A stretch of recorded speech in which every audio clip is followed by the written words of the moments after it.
Tonight we bring you professional wrestling royalty, magic if you will.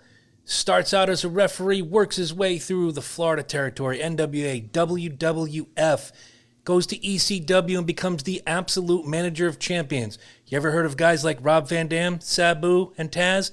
All managed to gold by tonight's guest, Mr. Bill Alfonso. We got a little bit of gimmickry for you before he gets here, but right at 7 o'clock we dial the phone and we talk to Bill himself. Hope he has his whistle ready, Daddy. Here it comes, the Loki and Jabroni Show.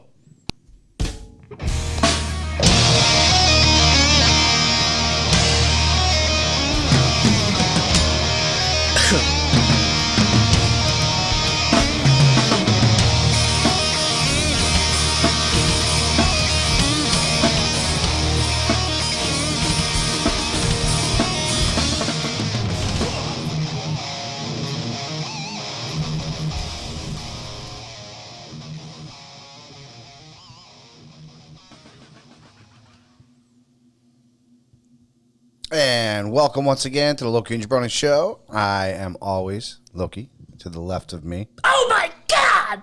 I'm Jabroni. I think that was a Bill. That was a Joey Styles bit. Okay. I can't do I tried. I've been practicing for 4 days. I can't do Bill justice with my Bill Alfonso impression. I can't. I'm sorry.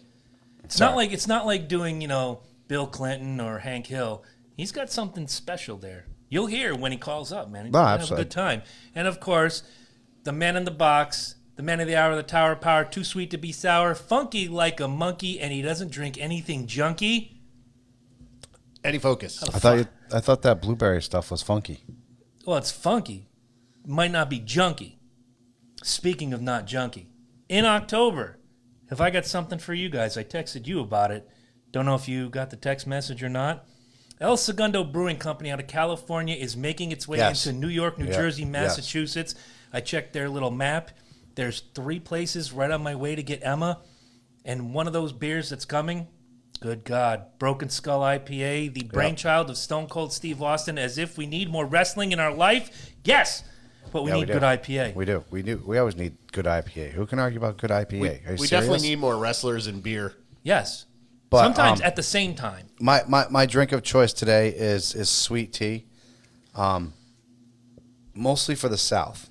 Mm-hmm. The South had a heck of a week this week, starting with your Dirty Birds. Yes, that was what I like to call cardiac arrest. Rolling in there and helping you guys, go to a 1-1 so you don't have an 0-2 start. Yes. Then it goes on to the Saints, who have now lost Drew Brees for 6 weeks now because the poor guy can't even grip a football right now. I feel bad because with Brees, it's better than without Brees. It's going to be. I'm trying to let all my people know really nicely, get to sipping and get to enjoying because Teddy Two Gloves is not going to be your savior. And last but certainly not least, to the Panthers. Oh Christ. Your guy comes rolling out looking like Betty from fucking the Flintstones and his hair all done up. I'm going to put it in a bun. I mean, come on, Cam. we are done with that one press conference. He looked like Whitney Houston from The Bodyguard with the wrap and the tie in the middle. He looked like my grandma on her Sunday best, rolling out to go get a bird right before fucking church. But can your grandma shake off 2 tacklers and run for 15 yards? Well, lately he hasn't been able to either. That's true. So That's true. Let's break that down. So here you go to the South. Loki is enjoying some sweet tea in your honor. Well, with very limited time before Bill comes here, I didn't want to talk a lot of football, but I wanted to bring up something. Eli Manning is getting benched. Career may be over. I don't know his first name, but the quarterback's name is Jones, which is a good thing. And I got a Josh that his Jones? real name? I thought it was Yes. Josh. Isn't his first name Josh? Josh Jones. Yeah. Could be. All I know is Josh. I got a very nice message from the mayor of Middletown today saying I wanted to do this in your honor. Eli Manning is now benchwarmer Jones, and the new quarterback is starter Jones. Starter Jones. Good use of the Jones. I'm proud of you people. Everybody's embracing the Jones. As long as you don't abuse it, you can use it. Eddie had a good Jones earlier today. Oh, Recovery Jones? Recovery Jones, getting off that cold. Yeah, if you can't tell, I sound like a frog that's been skull-fucked by Scorpion from Mortal Kombat. Yikes. Not the kind of day you want to Well, have. he's Chinese technically, so Eddie is or the frog? no, Scorpion. Oh, okay. He's I thought he was Japanese. no, he's technically Chinese. There's an E's at the end. No, the Luke Han or whatever the Sub-Zero is fucking Jap. Scorp is definitely Hung Tong Now. If ever there were a time for trigger alert, that was it. Get over here. Oh my lord. Pretty sure the war is over. Yeah. We I can didn't say it was still going on. What are you We got a talking lot of about? what's on our mind after Bill Alfonso, but I figured we could pay a few bills before he comes on. Our favorite is LokiandJabroni.com. News, information, our affiliates, Amazon, WWE, lots of good stuff coming up. They had a sale during Clash of Champions, which I wish somebody would have taken advantage of because that show was 50% awesome and 50% absolute suckitude. So while you were watching the show, you could have went to Speaking of LokiandJabroni.com. which, if did you see somebody trying to see that fan trying to touch Trying to Sasha's squeeze butt? Sasha's ass, yeah. Yeah, she's going after him. Good. She's going after him. So, buddy, don't be on social media for a while because Yeah. they're looking for you, and they want blood. There's a lot of female wrestlers out there that want some fucking blood, and they have every right to at this point. Sure. You know, but for me to actually play devil's advocate in the same fucking sentence. Okay. How long have we seen this? You know what I'm saying? Since the dawn of time. wrestlers are going through the crowd, you know what I'm Since the saying? dawn of time. They're patting their asses and shit like that. Is it a part of the scene? You know what I'm saying? Now you throw a female body into it, and now there's lines that need to be drawn. You know what I'm saying? And this is one of those lines right now that I think a lot of the female wrestlers are getting sick of. A lot of the male wrestlers have actually, made their points that they're getting sick and tired of getting touched. I know Baron Corbin is a big no person to touch. Like you can't come anywhere next to him. He freaks out. You know what I'm saying? He's like that Howie Mandel thing. yeah. Right. He just doesn't know what you carry, and he doesn't want nothing to do with that, But to sue this guy, I mean, you're talking. Technically, it's sexual harassment. It you wanna is. Squeeze her ass in front of 15,000 people. Right. Feel free. You're gonna get popped. I mean, This is their workplace. They work here. Exactly. Right, exactly. And And it's not like Triple H walked up and squeezed her, tatas. This is a regular Joe like you and me, bought a ticket, sitting in that front row. And the dude next to him with a camera getting that shot. Like, hey, bet you won't grab Sasha's ass. All right. Yeah, exactly. Well, you guys remember a few years ago, I think Will Smith was in like France or something, promoting a movie, and this reporter just like grabbed him, like hands around the head and kissed him on the mouth. And he freaked. And well, he didn't freak, but he straight up said, "Whoa," and then like slapped him in the face. Yeah. And like, I was like, appropriate. Yeah. Yeah, I tell people all the time because I have a lot of people at work that like to get like this freaking close to you, like an inch away, just to talk to you. I'm like, 18 inches. You guys, fine. We sit next to each other. I went and visited you today. We were X amount of space apart. I kept a good like 8 yards from Well, it's him. because Though. he's sick. Yeah, But normally, I and can. him, and my coworker, ragging on D&D, bro. You started it. You started it. Let's put it there. No, she started it. Well, then you started it, well. fucker chick. She made fun of it. I just kind of agreed. I called him, what I call you, Dr. Dorkenstein. Yeah. That's all right. It's okay. You got me back with the NASCAR. It's all good. It's all right. I don't begrudge you for doing the D&D bit. That's where the basement quest comes from, and I can't wait to Just see remember who controls the overlays. Left her. Right turn in 2 weeks, jackass. 2 of them. Oh, no, there's 5 of them. Oh, damn. They've upped their We're going to game. be washing each other like nobody's business. Tell them about it. All right, so you want to call Bill now? Do you want to utilize 3 minutes? We got 3 quick minutes, so let's just for those of you who don't know who Bill Alfonso is, like we said, he started off as a referee. He's always been involved in wrestling. He really took off, I'd have to say, much like you said, when he became the manager of RVD, when he became the manager of Taz and Sabu. And Sabu, love him or hate him, he had a flair about him, and he had a huge pop, especially when it came to ECW. ECW loves Sabu. They love Sabu. Sabu had already been around the world twice at that point, but you're right. ECW took him from here and put him up. He became a household name at that point, and obviously RVD was already a household name. Taz was already a household name.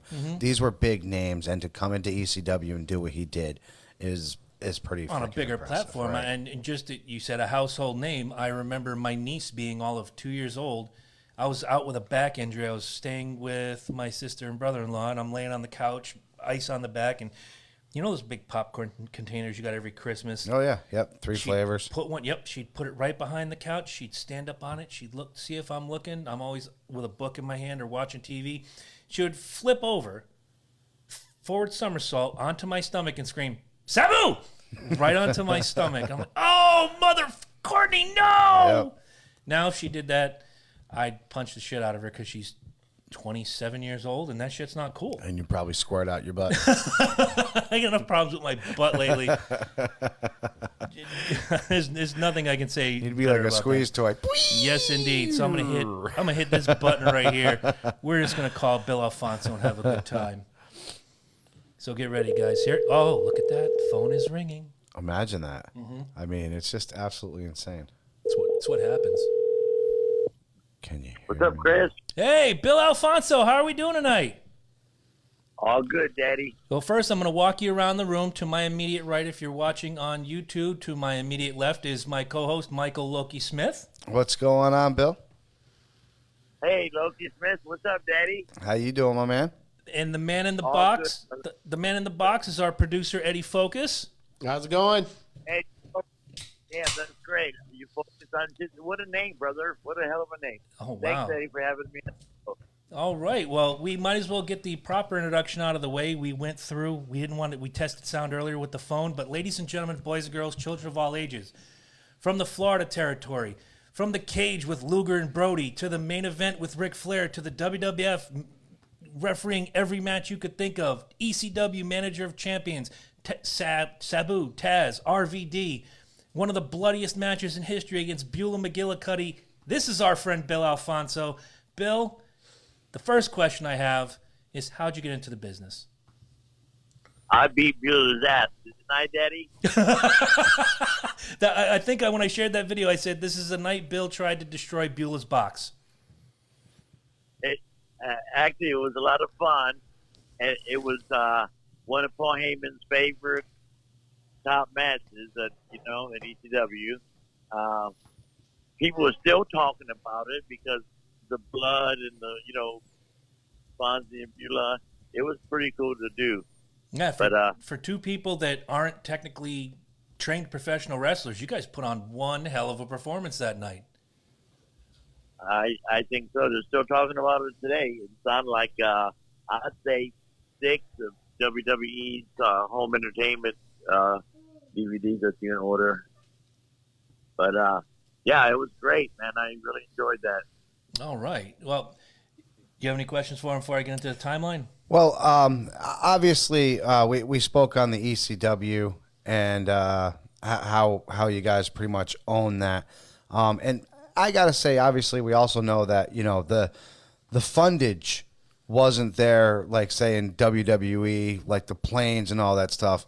What was your main mode of transportation when you're going between these venues? Well, I lived in Tampa Bay, and they're based out of Philly, and we did the majority of the shows the first few years right there in the Northeast. So I would fly from Tampa to Philly every Friday, basically, and then we would drive from Philly Airport. We'd get a hotel. If we weren't at the ECW arena, we were somewhere within, 2 hours, 2.5 hours. You go north, go to New York, the Elks Club, Queens, Poughkeepsie, all in through that area, all the way upstate. Buffalo was a great territory for us. Oh, yeah. Yeah. So I would fly every weekend, and then I would jump in a car with Todd Gordon, Sandman, and probably Too Cold Scorpio. That was our little clique there. Not a bad group to travel with. Travel. You cover all the bases right there. Todd's got the money, Sandman's got the beer, and Too Cold's 420 all day long. What happened? Not saying that's not, Yeah. Okay, am I having a technical difficulty over here? Or no? Seems like I'm good. Yeah, I'm good. I can hear you guys fine, and I'm watching you on my other iPhone. All right. There's a little, like a couple second delay, but that's cool. All right. Well, now, I guess now's the time to ask, when exactly did you get started in the business? I know you started as a referee in Florida, but there's got to be a story behind that. 78 was actually when I went professional, got lucky. But before that, I did a few, but they didn't call them indie shows back then. They called them outlaw shows. And I did a few of those. I met some guys. I was real interested in wrestling because my dad was a friend of the sports editor for the newspaper here in Tampa. And Tampa was the hotbed, one of the hotbeds in the country for pro wrestling, you know, and the offices here. Signature Wrestling from Florida was based out of Tampa. And there was so much talent here. It was crazy. So I grew up around all that. And I ended up going to wrestling and fell in love with it and wanted to wrestle, but too small. Ended up meeting a bunch of guys, Rocky Johnson, King Curtis, Gary Hart, Paul Jones. And they sent me, they knew I wanted to be in the business, but too small. So, Fonzie, you make a great referee. You love the business. You've been around it. I've already soaked up a lot, but, you know, nothing. So they said, hey, we're going to send you to Texas with Dave Sierra, the Cuban assassin, who was my best friend at the time. And so we went out to Texas, but no guarantee. Dave, the Cuban assassin, he had a guaranteed job there for the Von Erichs. And I was going out there posing as his little brother. We were practically brothers anyway because we grew up together. You know what I mean? Right. Wow. So I went to, they said, yeah, come out. I'll tell him you're my little brother. And that'd make it a little bit easier. You're the referee. And you were sent out by Rocky Johnson, which was true, and King Curtis. And Gary Hart was the booker in Texas. So we went out there, and there was already referees established. There was 4 territories. There was the Funks in Amarillo, the Von Erichs in Dallas, Joe Blanchard in San Antonio. Paul Walsh, he just ran Houston, Texas. That was the only town he ran once a month. And that was what big payday, big crowd. So anyway, so they had all their referees already. David Manning, Bronco Lubitsch, and a couple more. I can't recall the names. So there was no spot for another referee. So I rode around for 6 months, you know, learning the business with the Cuban assassin and read all the guys. But I did work for the Von Erichs a couple of times at the sportatorium. By chance, you know, it was a double shot or somebody who could wasn't going to make it, so I filled in for him because I was there anyway, had all my gear. So I worked with Joe Blanchard. I worked with the Funks. Dory really liked me a lot. Everybody liked my work. I was just, you know, good. And so I told Dave, I said, Dave, I can't stay here no more. You know what I mean? I've only worked 6 times in 6 months. Right. You know, and you're paying for food, and I'm staying with you at your apartment. Everything's cool. But, man, I got to go home and, you know, try to do something. So I was leaving Texas in like a week. And Paul Jones said to me, hey, Fonzie, I heard you're leaving. I said, yeah. He said, well, Jerry Briscoe's a really good friend of mine. So is Dusty. Jerry's an assistant booker in Florida, and Dusty's the booker. When you get there, go to the office, see if you can have a meeting with Jerry, and tell him I sent you and that you work with Joe Blanchard and the Funks and the Von Erichs and Paul Moss. If there's any room for you, you're going to be there. So I had the meeting with Jerry, told him exactly what I just told you. And he said, well, look, we have our full-time referees, but maybe this summer if something comes up, we'll give you a call. I said, thank you so much, Jerry. Didn't meet Dusty that day. So I said, okay, did that. There's no job. But this was a Monday morning. So the referee that was full-time employed by Florida Championship Wrestling, he had on Mondays was West Palm Beach, Tampa, Tuesday, Wednesday, Miami, Thursday, Jacksonville, Friday, and Saturday, Spot Hills, and Sunday, Orlando. And it was a repeat every week. Every week we were West Palm 50 weeks a year, Tampa 50 weeks a year. So anyway, the referee had the 3 main event the car, 3 men and 8 guys in the car with them on the way to West Palm. It's 200 miles. It was a sold-out building. Dusty was booker. So the referee had a flat tire like an alligator alley, dusting around. And he says, oh, fuck, I don't have a spare.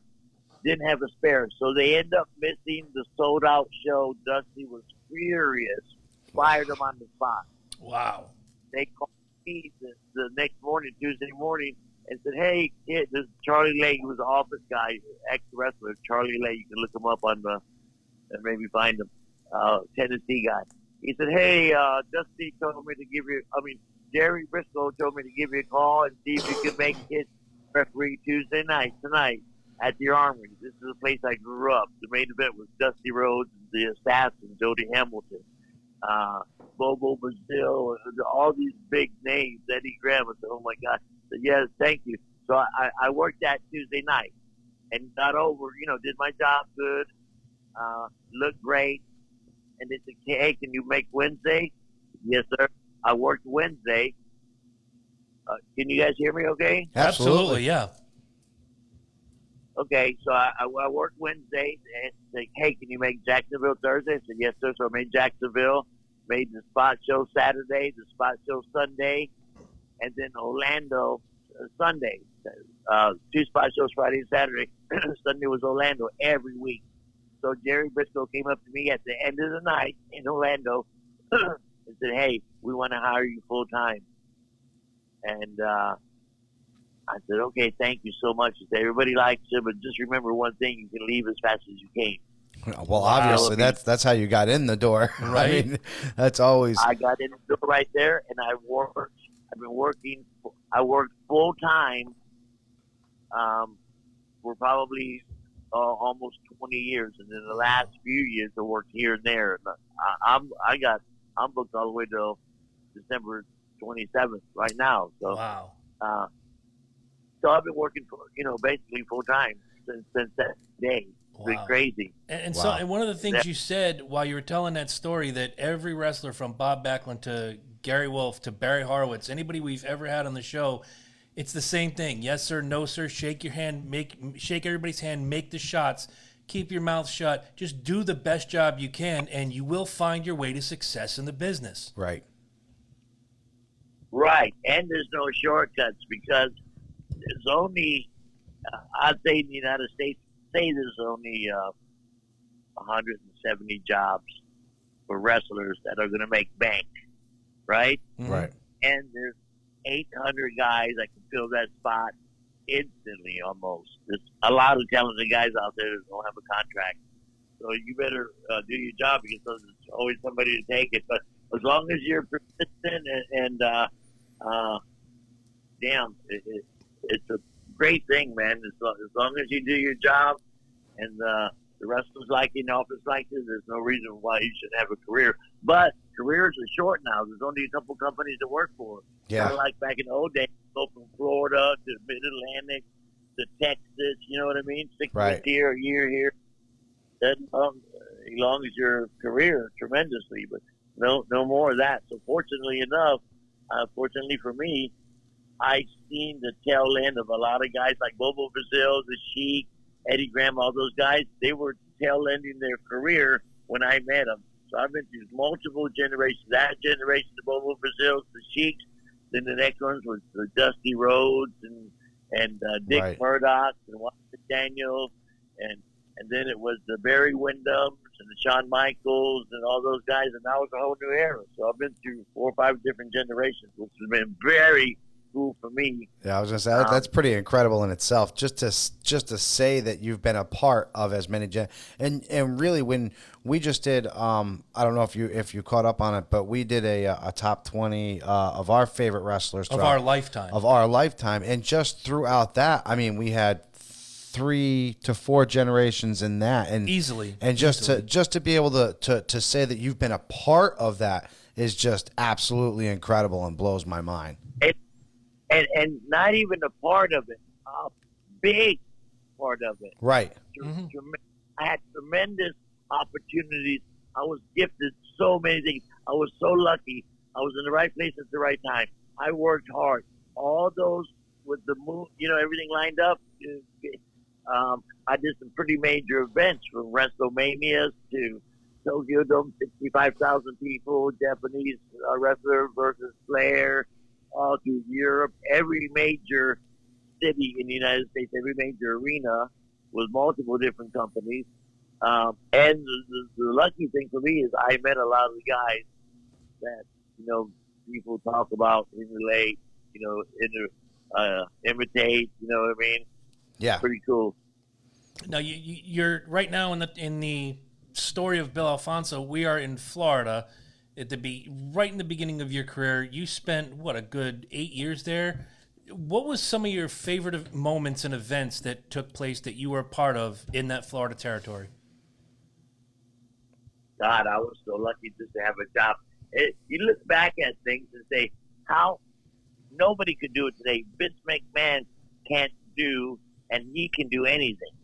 Yeah. He's the biggest, best promoter of them all, and I love Vince. A lot of people talk bad about him. I'll never say a bad thing about Vince.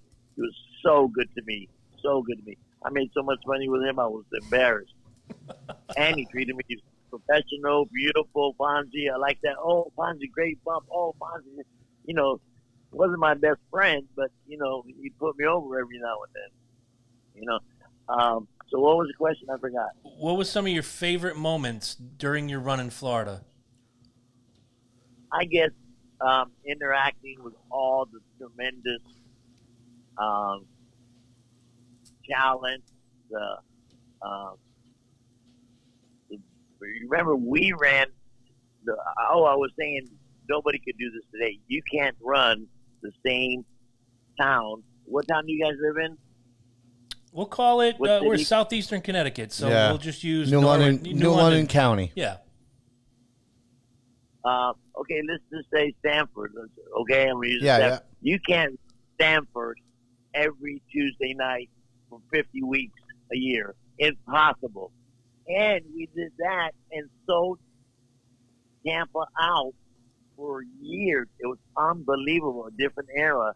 That was, I look back at it now and say that wasn't, but it was every town. It was West Palm every Monday, sold out practically. We didn't go under 70% at all. If they did, then something was wrong. But a lot of sellouts, man. It was crazy. Those were some of my fondest moments. Mm-hmm. Well, I was going to say, people were hungry for live events back then. Not only that, hungry for live events, but like Bill was saying, Dusty was the booker back then, and there were other guys underneath that were doing some booking. You have to come up with a lot of great stories to keep these people coming back week after week after week. I had relatives in Tampa, so I know it was the Fort Homer Hester Armory. Am I getting that right, Bill? Yeah, very close, Daddy. Fort Homer Hesterly. Okay. Very close Army. And I know that ran every week, and my cousins salivated. Oh, wrestling's coming. We got to go. I got to see 2 or 3 shows there in 82, 83. Always, that's how I learned about Barry Windham. It's how I learned about first ever Bill Alfonso, Major League referee right there. Mm-hmm. I saw Dusty there. I saw Brody there. The one show I didn't get to see because I was sick, and it was during a vacation. I want to say it was 1985. Luger and Brody in the cage. Can you tell us that story? I shared the video recently on our Facebook page, but want to hear it from the guy inside the ring. Well, I'll touch some bases on it. It was a great, that was at the War Memorial Theater in Fort Lauderdale. The War Memorial Auditorium in Fort Lauderdale. And of course, we did good business there all the time. If we didn't run Miami Beach Convention Center, we were either somewhere close to South Florida. We would be in Homestead, but usually 50 or 42 weeks a year in Miami Beach Convention Center, and then the other few weeks were close by, like Fort Lauderdale. So anyways, Fort Lauderdale was the cage match. Brody only comes in for the week. You know how we do. Like Abdullah comes in for the week. Andre the Giant comes in for the week. Fabulous Moolah comes in for the week. You know what I mean? They come in, do their thing. Ric Flair would come in for the week, or Harley Race, do the 7 shows or the 4 or 5 of the big shows, and then go to the next territory. So Luger, they had been grooming Luger. They loved Luger. I was instrumental in giving him his name. I loved Luger when he first came out. Oh, he was badass. Luger was you could sell every ounce of that guy easily, and literally he had the charisma of a cucumber. But he tried so hard. You have to give him a lot of credit. But he tried so hard. He just looked so fantastic. Mm-hmm. I mean, Thank God he had the looks, right? Because it's nothing personal, and I love Luger, and I'm friends with him to this day. He was a total package, beautiful fucking to look at, everything. yeah. Played football, but did not have the rhythm. It wasn't a natural. And if you're not a natural in the sports entertainment business, in my business, and the business you guys love so much, it's very, very hard. And I noticed, I did notice that they'll always put him with guys that could bring him up, going back to putting him in there as a tag team with Wyndham, or making him a four horseman, or in the WWF in the early 90s when he came and did the red, white, and blue bit, they put him with Davey Boy Smith as a partner. Those guys you can learn from, and they'll bring you up. So when it comes to the late night... Go ahead, Bill. Yeah, why do you think they put him with those guys? Why do you think they put him with those guys? Because he needed to work. Exactly. And if you watched him, like again, in Florida, he looked great, $1 million. I remember they locked somebody in a cage, and him and Wyndham poured milk and eggs on somebody. Who'd they lock in the cage?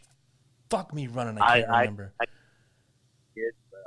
forget, but they hand groomed him. Fucking, they got him from the football, the Canadian, wherever the fuck he came from. Miami, he played ball all over the place, and they groomed him. Miro Matsuda, who was part owner with Eddie Graham in the Florida Championship Wrestling, along with Dusty, they all owned a piece of it. Loved him. They all loved him. But unfortunately, good. But anyway, he had a fucking fantastic career, and he made nothing but big, huge money. Sure. Oh, absolutely. I don't want to get too far away from the question, though. To this day, I've heard Luger's side. Unfortunately, Brody's no longer with us. You were the third man in the ring. What happened in that cage? I think it was a bad booking from the beginning, or it could have worked, but the booking came from the office. Brody and Luger in the cage didn't make sense. Why would you put Luger in the cage with Brody? You know what I mean? Right. Because you look back at it, because he was relatively inexperienced. He was an athlete and all that, but he was relatively inexperienced, and all his opponents had been handpicked for him. He did nothing but go over on every match. His first 100 matches, 200 matches. Then after a year or two, they put him with Brody, and Brody's high-spirited, if you know what I mean. He's, promoters love him to a draw, and he was a great fucking entertainment, and he was like he was a great thing to watch. And he was the a promoters, spectacle. he wasn't that bad kick or something, you know what I mean? He was just a little stern, and he just wanted to do things the right way, and sometimes his way. But anyway, they didn't really talk before the match. Luger wanted to talk to him. That's very normal in our business. You get to talk to your opponent a little bit, go over some stuff, and Brody. So that was, I blame it all on the office, because the office should have handled that. The office should have walked in, or whoever it was. Dusty wasn't there that night. Whoever it was, say, hey, Brody, what do you think? Let's have a nice match. But they didn't do any of that. So it comes bell time, they get in the ring. Luger's a little panicky already. The bell hasn't even been rung. Right. He just got a little feeling. Not a bad feeling, but, he's used to being pampered. He's used to saying, okay, we're going to throw you in a row, give you a big elbow, and move on so when the bell rung and Luger didn't know what to do, he basically stood there. You see during the match, he freezes for a couple of seconds, a few times, and then throws some right punches at him, and Brody don't show and I'm telling Luger the whole time, but he don't hear me because it's like talking to a deer in the headlights. He's not hearing anybody. Right. I said, Luger, stop. Just listen to him. And Brody hears me talk to him. We're all within 10 to 15 inches of each other. You know what I mean? Right. I said, Luger, just stop it. Just listen to Brody. He'll get you right through it. It'll make you look like $1 million, and then whatever. He'll beat the fuck out of you for a minute. So what? But he couldn't hear me and got carried away and got a little gun shy and made the wrong decision was to leave the ring. You know, he thought he was going to get in a real fight. Brody didn't want to fight him or hurt the guy. Right. You know, but and the guys again, I'm saying it's Florida Championship Wrestling. It's their fault because they didn't, talk to Brody or talk to Luger. You know what I mean? At all. Right. So it was a bad matchup. And I know when we had Bob Backlund on a year or two ago, he said a lot of the guys back then like to call it in the ring. They wouldn't talk before they touched. And I don't know if if that's a good thing or a bad thing. Well, at that level, at a world-class level, you can do that. Like a Jake the Snake and Barry Windham. They could not see each other for 3 months, walk into a room and have a fucking WrestleMania main event match. Right. They're so good. Steamboat, Flair, Orrin Anderson, and there's so many talented guys that can do that, but not every, I'd say 99% of the guys, or a high percentage of the guys can do that. Well, a lot of these guys also rode together and did a lot of things together. So when you have like you guys like to call the band of brothers, or like you had your clique that would go into the car all the time, you get that. You don't even need to be in the same area for 6-7 months. You just instantly click again, and you can see people that do that, and you can see people that are stiff. And unfortunately, Luger was one of those really stiff guys. Yeah. Well, yeah. Well, not so stiff where he would hurt people. That's stiff. Like if I hit Right. you hit so hard, that's. I'm saying stiff like his body was different. He wasn't a natural. You know what I mean? He couldn't do what those guys I just named. He couldn't do what Barry did. Right. It's funny. Even his psychology was off. His psychology was off too. It's funny you two brought up the word stiff, because I spent the last couple days binge watching the first 3 Tough Enoughs. Yeah. And every kid that had a problem, you hear Al Snow or you hear Taz or you hear Chavo say, relax. Just stiff. Get into it. The minute you stop thinking about it, the minute you're going to do it correctly. And it always seemed, whether it was 1985 or in some cases 1993, Luger's thinking too much. Yeah. Whereas you watch go ahead, Bill. Yeah, you're right. You're right. On those the kids used to say, hey, stop thinking about it, because there's a formula about having a match. When you get an arm bar, you grab a certain arm. You don't grab any arm. When you get a headlock, you get it on a certain side. You don't get it on that side or this side. You get it on the same side. You do one tackle, drop down, leapfrog, arm drag, and all that stuff. All that stuff is, it's the same stuff all the time. Right. So it's like a martial art kata. It's Yeah. one of the things that you constantly do. But It's, you have to be loose. It's like coaching the kids, and even when I was Right. playing baseball in high school, don't think about it. Get up there and do what you know how to do. Relax. Just focus on the ball. Don't worry about 2 outs and 2 on. Just swing the damn bat. Right. Exactly. And in wrestling, what I saw on that show and what I see, and I mentioned Luger and you mentioned Wyndham, Bill. What I see with a guy like Wyndham, doesn't even have to think about it. He's been one of my favorites for years. He made my top 20 list. It just seemed like he woke up, got in the ring, did his thing, got out, went back to sleep. He was that freaking good. Because he was a natural. He adapted to the business so fast and was so good, and only got better and better and better. And then he started, after years and years, of course, your knees bother you and stuff, but he was a prime candidate for being, a perfect world-class wrestler. World-class. Whether it was Wyndham, some of my favorites, and we've gone over this list a million times, Wyndham, Hennig, Cripes, Shawn Michaels, Jake Roberts. And one of my personal favorites, which was also in your slew of champions, Mr.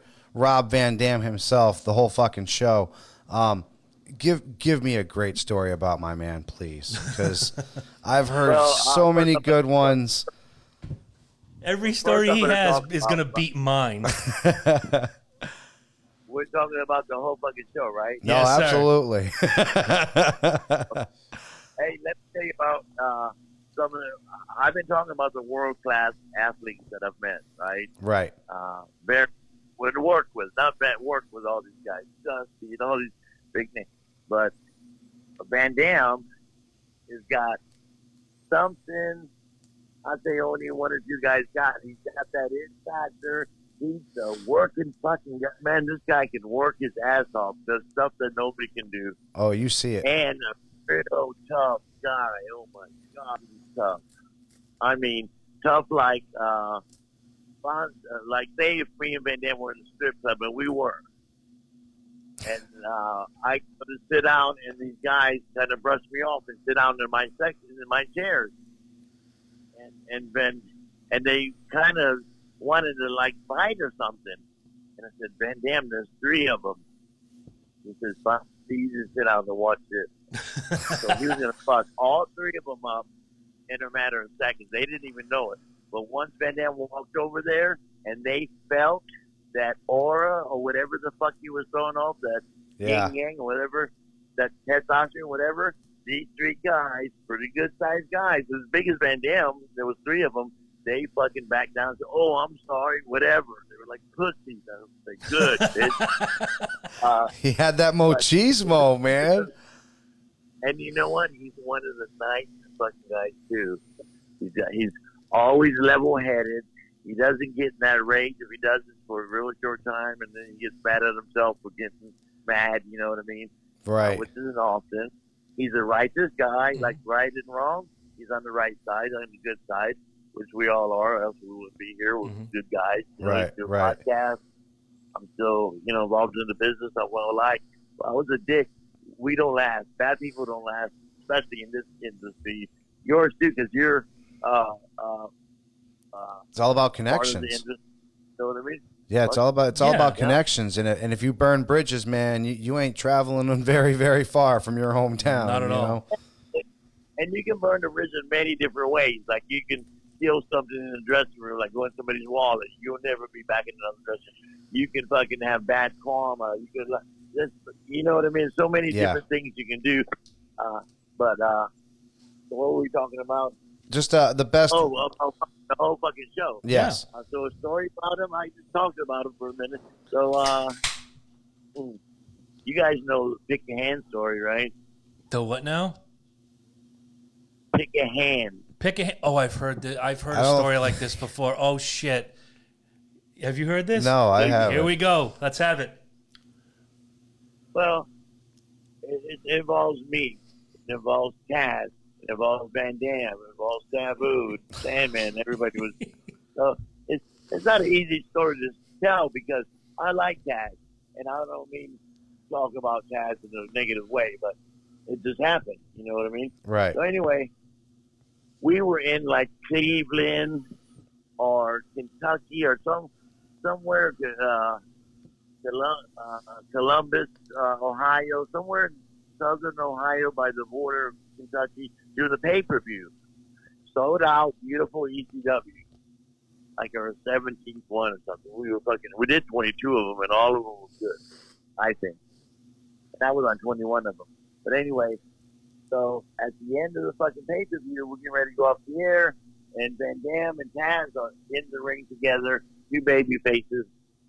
And the night's over, and they came and beat up the bad guys, and they powdered out. So it's Van Damme and Taz in the ring, and the people were cheering.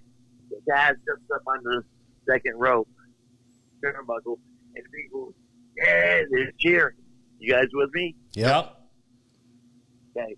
So Van Damme jumps up on the other turnbuckle and gets a bigger cheer, Uh-oh. right? Because he's a little more over than Taz. That's just the fact. Right. Because I'm not saying that. The people are saying that. The people are cheering louder for Van Damme. So anyway, Taz goes up again and they cheer. Then Van Damme goes up again and they cheer. So Taz ends up leaving and he goes back to his dressing room. And he's not very happy what happened in the ring. He thinks, he thought that Van Damme was trying to glory hound and get more cheers than Taz Right. for some reason. I think, it's my opinion. I may be wrong. Taz may take me out or something, but I don't know. Taz seems so a pretty they- intense individual. I could buy that. I could definitely buy that. And I like Taz a lot. It's my boy. And then Taz was talking to Smack, said, and Van Dam was in the other dressing room on the other side of the building, so they weren't together. So Taz was talking to Little Smack about Van Dam. Hey, Van Dam's a glory hound, or that was my time to shine, or whatever he said. I'm not sure. So first of all, tell a wrestler, tell a craft. So if you tell a wrestler something, it's going to be told to another wrestler in fucking Japan in 20 minutes. Right. So, tell a wrestler, tell a craft. So the guys that were in that dressing room ran to Van Dam and said, "Oh, Taz was talking smack about you in the dressing room." What? Yeah, about you being a glory hound or whatever. So Van Dam let it go. I didn't even know this was happening. So the next week, we fly. Van Dam flies in from Los Angeles. I fly in from Tampa. We meet in Philly.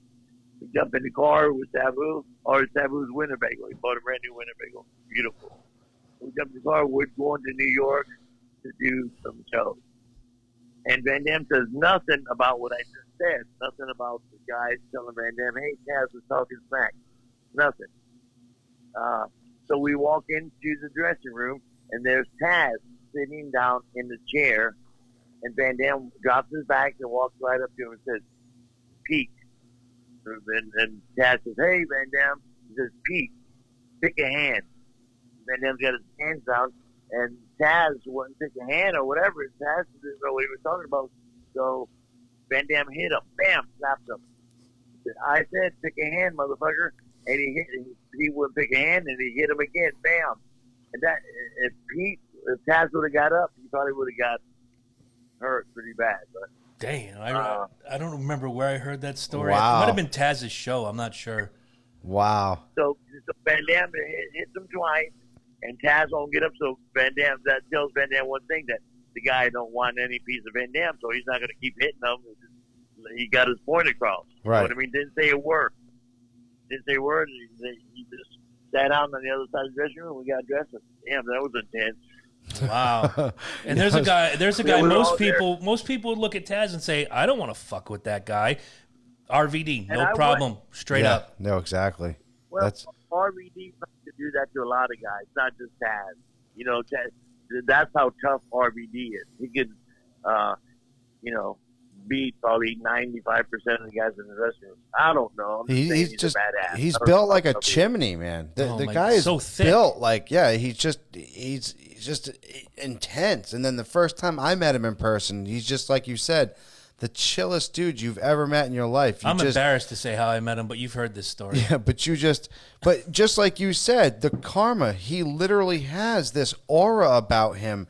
And as soon as you enter into it, it's like you can tell this guy is real. You can tell that this guy is just everything that he personifies himself in that ring, When you pee next to a human being, you know he's real. Yeah, there you go. And that's how I met Rob Van Dam. Someday I'll tell Fonzie that story. I don't know if we should tell it here. All right. Well, you know what? I might as well. I already broke. November to Remember, 97. We drove 10 hours from Connecticut to Monaca, Pennsylvania. Great show, by the way. You were fantastic. The whole show was great. But we're waiting outside Thank for you. 6 hours waiting for the show. The first time I had to go to the bathroom, I went around the back of the building. I'm near the satellite truck. I hear footsteps. I'm like, oh, shit, I'm busted. Turn around real quick. It's Rob Van Dam. Well, hot shit. Probably smoking a joint. Oh, we're getting to that. So he stands a few feet from me, little RVD. He takes it out and he starts to piss. I'm like, hey, Rob, how are you? Hey, man, I'm pretty good. How are you? Good to see you. Where'd you come here from? Oh, Connecticut. We're pissing and talking, like violating man rule number 6 right there.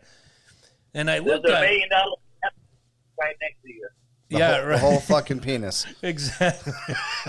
And as we got done. I'm shooting the shit with him. We don't shake hands because we're just holding our members in our hands a minute earlier. And his eyes are glassy as hell. I'm like, so, you smoking right now? He goes, no, I just got off a plane from Japan. That's why my eyes are glassy, but I'll have one after the show. I'm like, well, shit, I can't wait around for that. It's nice to meet you. Ran around front and had a good time. That's 6 hours before the show. And he was just so cool. He said, we shot the shit for 10 minutes out by the satellite trucks. It was really cool. Oh, great. The second time I peed that night wasn't so good because I made fun of Taz as he walked in the building. They let me in to go to the bathroom, and Taz walked into the bathroom. I have never seen shrinkage that quick in my life. I've told that story before. Yeah, Taz is an intense individual. I'll tell you what, man. That guy is one of those. I made fun of Taz as he walked down. I think it was his girlfriend at the time, not yet his wife. And I'm calling him out and this and that and the other thing and calling him short. I'm 5'10", he's 5'8". No big deal, right? It doesn't seem like a lot. When he's standing next to you, I felt 4'2". And the only thing he said was, "You're not talking now, are you, brother?" Nope. No, sir. I'm out. Thank you. I'm not saying a word. Hey, Taz is a real badass. You watch him in a lot of those pay-per-views and all his big matches, man. He does some freaking badass shit. Oh, yeah. And he's got legs. And that guy's got legs. Tree trunks. He's really a tough guy. He's really a super, super tough guy. But again, he's not as tough as Van Damme. Yeah, I was and a say, bunch of them are. For him to step down says something back about to Van Damme. We talk about all those guys, the Wyndham. Van Damme's one of my favorite reps. I think my favorite guy of all time. Wow. I love him. I love him. Great guy. I agree with Flair, everybody. You can imagine. But I think Van Damme's my favorite to be in the ring with. You know, I'm having a feeling we should stick with the ECW because I think there's going to be a lot of stories here. And if Bill wants to come back for a part 2, we could do that because I have the $1 million question. You were a referee from 78 till, oh, my Lord, the end of 94, 95-ish. You came into ECW. You were I'm calling it down the middle. Nothing's going to get by me, Daddy. And then Taz turns, and you become Taz's manager. Well, I was in WWF. Yes. Right. With Giant Collins, the tallest pro athlete on the planet at the time. Nobody bigger. Badass, fucking beautiful. I was with him in WCW. I was his personal assistant for 3 years. Did you guys know that? I thought it was Whippleman. Somebody told me it was Whippleman, but if it was you, that's even better. Whippleman managed him on stage and in the ring. That's correct. Okay. WCW. Never. Me and the Giant were, they came from Argentina to play basketball for Atlanta Hawks. Spotted them over in Europe playing basketball. They wanted him to come play for the Hawks, so they flew him over. They spent a year getting his weight down. He had been playing European basketball for a long time, so his knees were starting to go a little bit. Yeah. So tried to get him in shape, and they couldn't. They spent a year on him, and then he couldn't pass the physical inspection. He could play in the NBA, but only for like 4 or 5 minutes a game. You know what I mean? Full force. They need him for, 18 minutes for a game. So they said, hey, Ted Turner owns the Hawks. He owns CNN. He owns Atlanta. He owns the Braves. He owns fucking this and that. And he owns WCW. Some wrestling. The Giant says, wrestling? What the heck is that? And he said, no, they'll pay you. They'll train you. So the Giant was interested. And they said another year, they sent him to Florida, my hometown, to train them, Hiro Matsuda, for the WCW. And they trained him, and then when he was ready to make his debut, he needed somebody to be with him 24/7 to fly him and drive him around the United States and help him, Right. airports, everything. His best friend, because he couldn't drive, he was too big, he just needed a buffer. And that was perfect for me and Dusty loved me. Dusty was the booker. He said, Fonzie, we're going to put you with Giant Gonzalez. And I was already refereeing full time, making 6 figures. And they added another big paycheck to me. They didn't even have to pay me to take care of the Giant because we became best friends in fucking 6 months. We were together 3 years, literally 24 hours a day, basically. We never got the same room. We always got 2 rooms at the Marriott, but you know what I mean? I was right next door to him. He'd call me at 3 in the morning. Hey, Fonzie, I'm hungry. Couldn't you give me a couple of hamburgers? Of course, that was my job. They fucking paid me 6 figures plus. Pretty fucking cool, Daddy. I got to get a job like that. All right. I'd be like, I want some damn cheeseburgers. Fuck yeah. You know how many perks that we got? I can only imagine. Talk about perks, guys.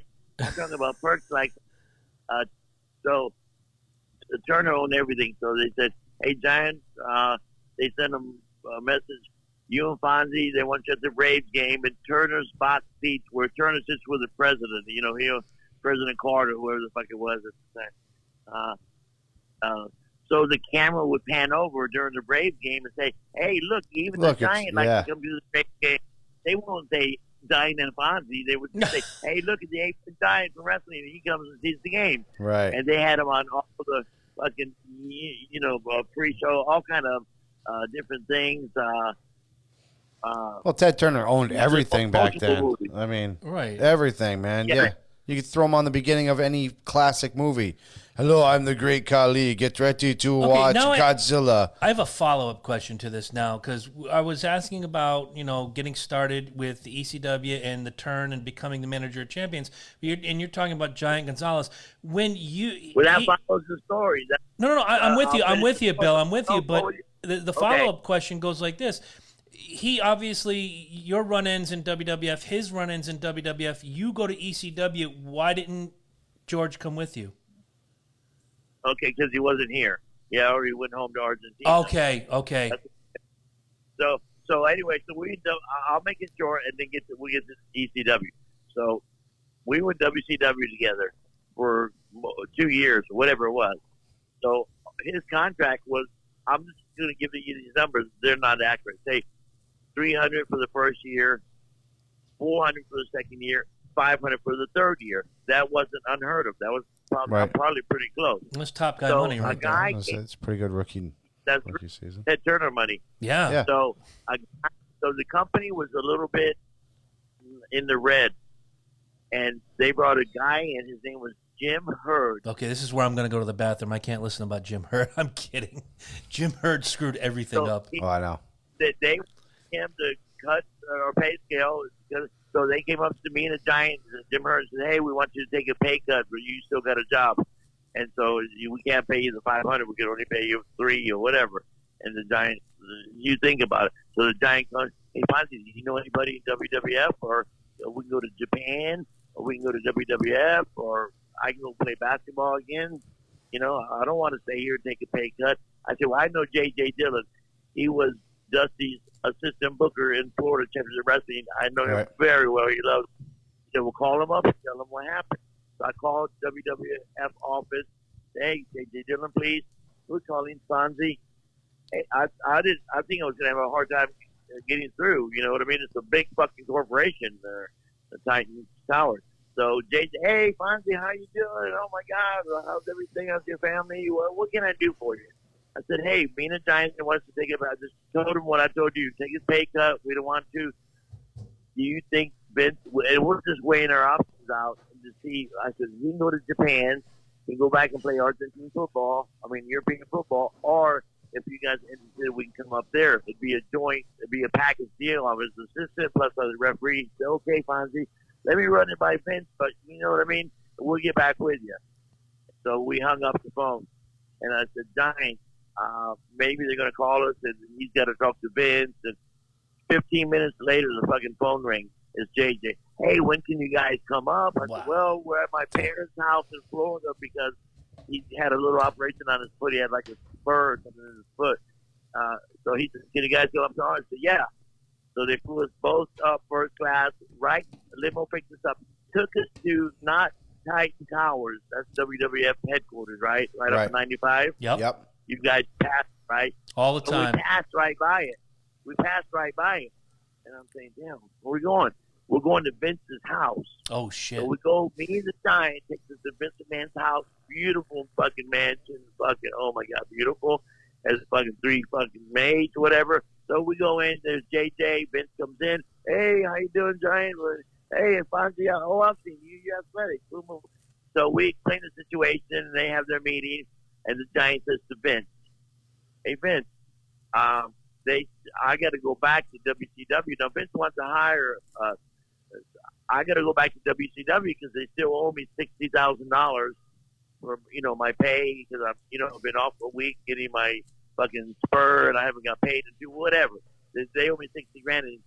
And Vince says to the Giant, he says, "Giant, don't even go back to WCW. JJ, write him a check for $60,000. That's a signing bonus." Hot so shit. he didn't even want us to go back. Wow. So the Giant says to Vince, "Hey Vince, I haven't. This is like November. He said, I haven't been home for Christmas in 3 years. Can I start in January?" He says, "Of course." Gives me time to work on new gimmicks. So he goes to Argentina, and Vince says, "Bonzi, do you want to start in January too?" I said, "No, sir." He says, "JJ, put him to work. Just add him to the sheet." So JJ put me right on the existing booking sheet, which was booked for a month.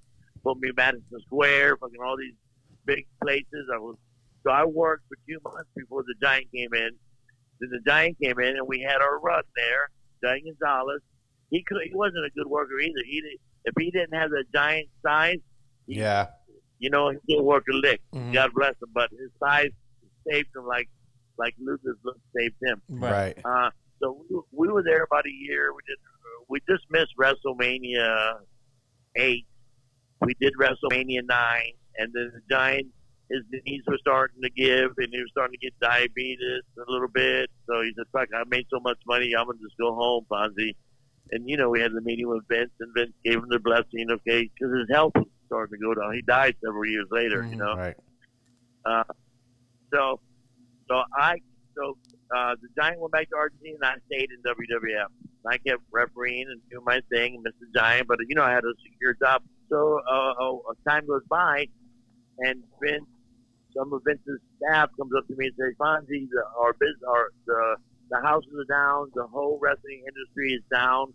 We're gonna have to let you go for a little bit because you were the last one of the ones we hired." So I was a little hurt, but as I went up so they didn't give me no notice. They were like firing me that night. So I go up to Vince. They fucking just told me I was fucking fired. He says, "What? They didn't handle that right, Fonzie. You're well liked." He says, "That's not the deal. You wouldn't give it 2 weeks. Well, I'm going to give you a big, huge severance package. And when business picks back up, you got a full-time job with us. And meantime, if we come to Florida, you work any Florida shows, Miami Beach Convention Center, Tampa, whatever." I said, "Okay, thank you." And he gave me a fucking huge severance pay. So now here's where we go to ECW. This is my first time being off without a job in freaking from 1978 to 1994 or 95. That's a long 15, time. 16 years. Am I doing my math right? Yeah. Yeah. That's crazy, right? And that's So not I true. don't know what to do with myself. I got Right, a house. exactly. I'm at my parents' house. Next door. I've been off now for 2 months. I'm still wound up. You know what I mean? You do like Michael I got Jordan like a and play belt. baseball. Nobody wants to do like Michael Jordan like that. Knock it Yeah. off. You know when Jack Briscoe dropped that he was a world champion, NWA world champion before Flair and all those guys, before Harley Race and all those guys. Yeah. When he dropped the strap, whoever he dropped it for, Harley Race, whoever, he went home and didn't leave his property he said it took him a year to unwind. He said Jerry Briscoe his brother would bring him food and all. He was a big college basketball. Mm-hmm. He enjoyed being fucking solid. A year to unwind. Fuck. It does. So it took me a long time. So anyway, I'm on my tractor. I'm cutting fucking the orange trees and doing all kind of shit in my 5 acres, having a good time. So the phone rings, and it's Paul Heyman, one of my dear friends I've known for years. I helped him in Florida in the early 80s. And then I worked with him in WCW, and we liked each other. So he calls me. The phone rings, and it's Paul Heyman. "Hey, I ain't talked to Paul in a long time. He's a big star. Paulie Dangerously, manages Rick Rude and Steve Austin and all these people. Doing good."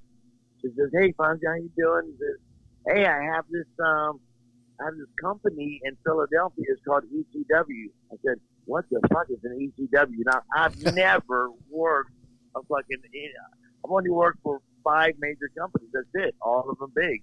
So I didn't know. So he said, "Oh, this little company." He said, "You just let Vince, I get this little thing. Would you come up and do it?" And I said, "Oh, yeah, of course I will." So I went up, and the deal was I was supposed to come in for 4 weeks as fresh out of WWF, bow tie, blue shirt, beautiful, sports entertainment. I want the doctor, his wife, and the 2 kids at ringside. I don't want 18 guys, the age of 18 to 32. Right. You know what I mean? Mm-hmm.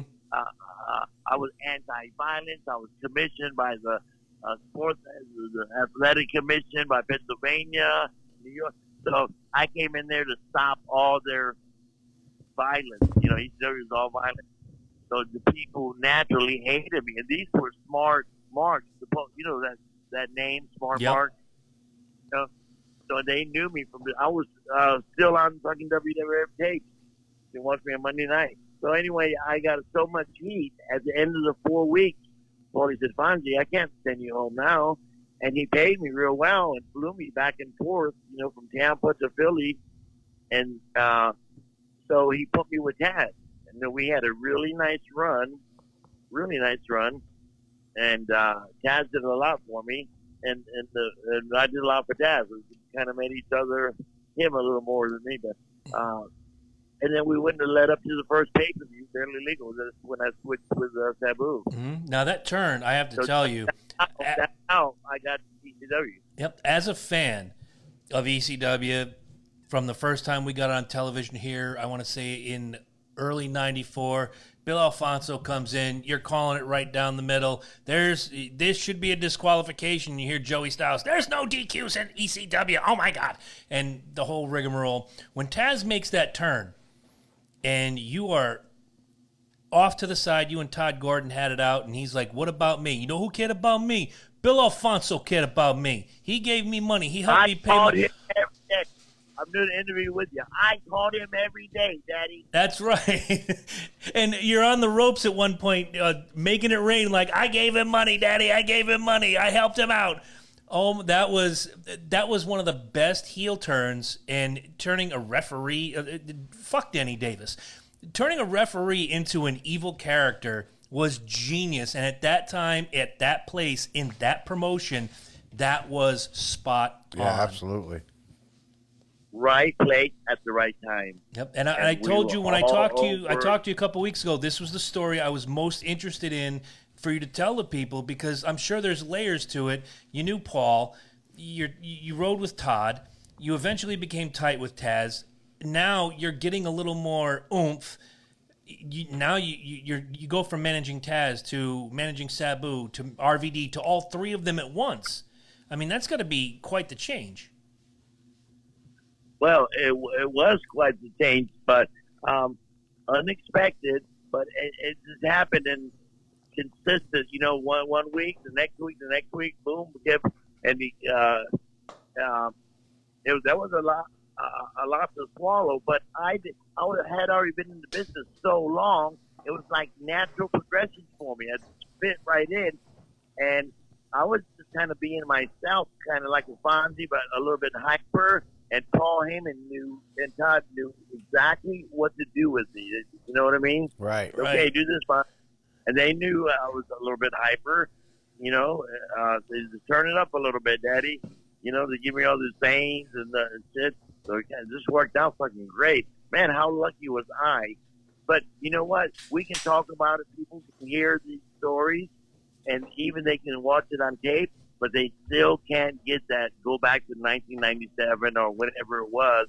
You had to be there to feel it. Oh, like absolutely. With Beulah, you had to be there to feel it, like that fucking barbed wire match with Terry Funk and Sabu. You had to be there. Mm-hmm. All those crazy lights out, lights on. That sounds so ordinary, but there's maximum 2,000 people in that building, if that. I don't even know if it was 2,000 or whatever. But that place was just electric. You had to be there to believe it and to see it. And now I don't think we get turns like that anymore. No, you definitely don't. I was going to say, I just recently with taking my boys out to some wrestling events.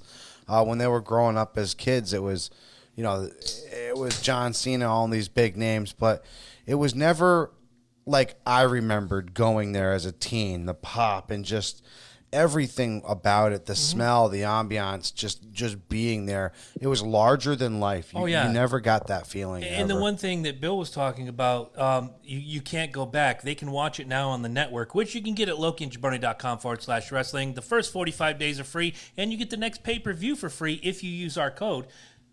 Cheap plug, got to do it. Going back to that turn, or when the lights go out and Brian Pillman pops up in an ECW ring, or those great montages at the end of the show where Joey Styles turns around, it's like, oh shit, you're Steve Austin. Those surprises were what made that show so exciting and so unpredictable. And some of my favorite stuff, and I told Fonzie this on the phone a couple weeks ago, his promos with Taz, or even with RVD and Sabu, some of the best and most funniest and most memorable, where you got, thick as a brick Taz standing right here, and Bill Alfonso's going from shoulder to shoulder. Knock the chip off of this shoulder, or this shoulder, Daddy. You can't do it, because you got to get through my man. I can't do a good Bill Alfonso impression. I apologize, Bill. But not bad. But you had to be there to enjoy that. Exactly. Now, talking about it, and I remember that promo like it was yesterday, Daddy. You're bringing back memories. All good. Fuck, it was a lot of fun.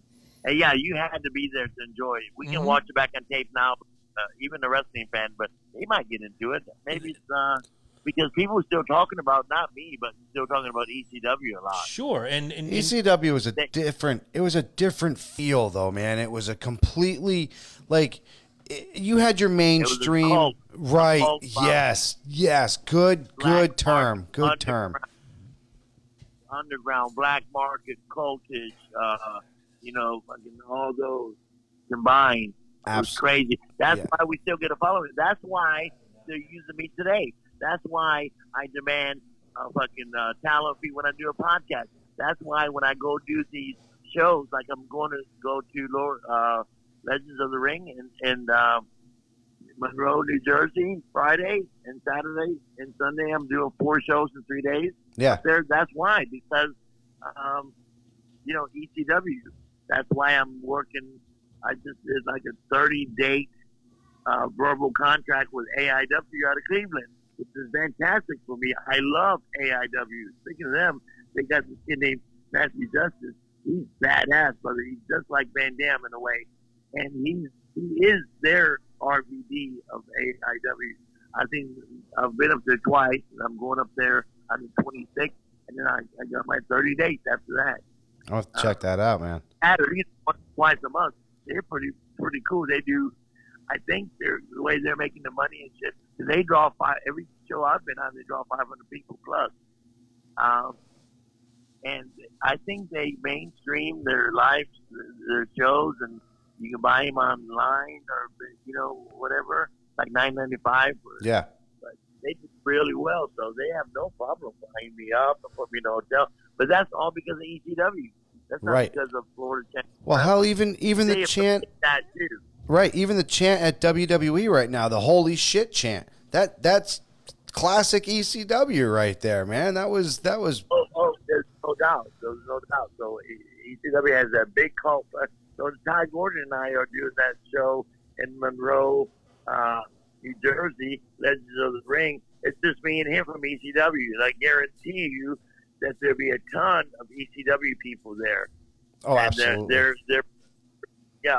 Everywhere I go, even the young guys, like when I walk in the dressing room at the AIW, all the young guys, they all put me over, treat me like I'm a fucking superstar. I said, wow, they spread the kind of are, Bill.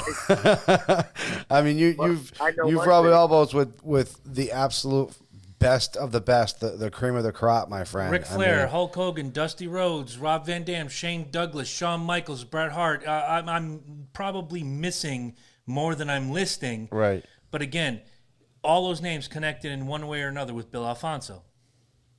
Hey, name your top 20 of the list. I want to hear it. Oh, for the love of Pete, they're at the old studio. I'll send you a picture. I have it. You got them on the top of your head. You got both of them. Because I'll tell a 30-second story about each guy you name. All right, I'll give you. I remember my top 5. I'll start with number 1, Ric Flair. Oh, the Nature Boy. Mm-hmm. Fuck, brother.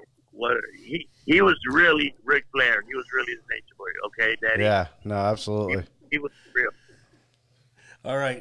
Number 2 was Bret Hart.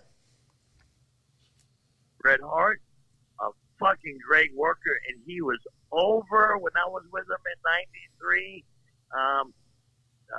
He was fantastic. He was over. The Hitman, the Pink, the sunglasses and all that, man. He was main event. Him and Yokozuna had some unbelievable matches. Yeah, they did. Him and I, and his brother who passed away, got killed. Owen, God bless him. We did some road trips. Both of them class guys, badass workers too. Okay, number 3 was Shawn Michaels.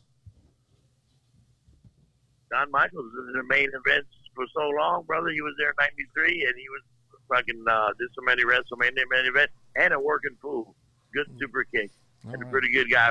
Refereed a lot of his matches. I like One of the best ever, in my opinion, heel turns. Yes, with that barbershop. When he put Marty Jannetty through the barbershop, it's still to this day. Again, like we talked about with Bill and Taz, you're never going to get those moments again because it we've just shocked seen it the all. shit out of you. Yeah. You were just like, what just happened? Did he just super kick Marty Jannetty? Mm-hmm. And then sensational Sherry, not very often with the hearts and her taking that. I mean, you'll never see that, man. You'll never see that. So good. Ever again.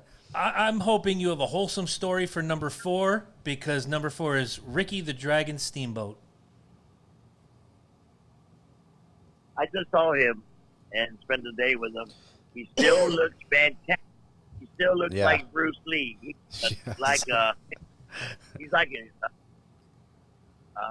ninja guy. He floated around that ring, jumped from the canvas to the top of the turnbuckle in one leap, and like a Spider-Man type thing. He probably had the best matches with Rick.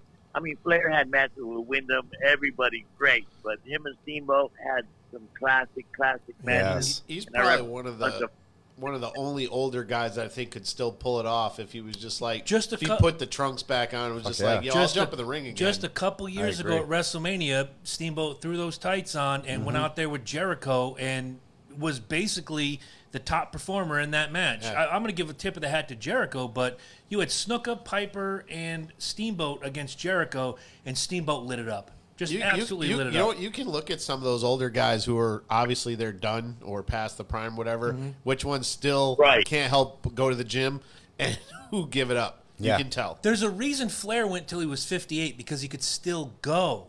And he looked good doing it. Oh, yeah. All right, and number 5, don't know how much you got to work with him, but number 5 on my list was Bob Backlund.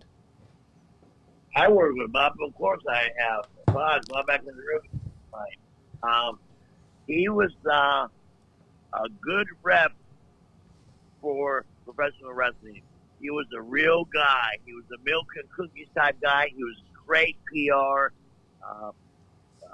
Refereed many of his matches. Well, I met him. Still is. When Vince used to send guys down to Florida in the 80s, they would come down to vacation for like a week or two. I mean, everybody from Pat Patterson, everybody, even Dick Crow, the referee up there. Remember him, Dick Crow? Yes.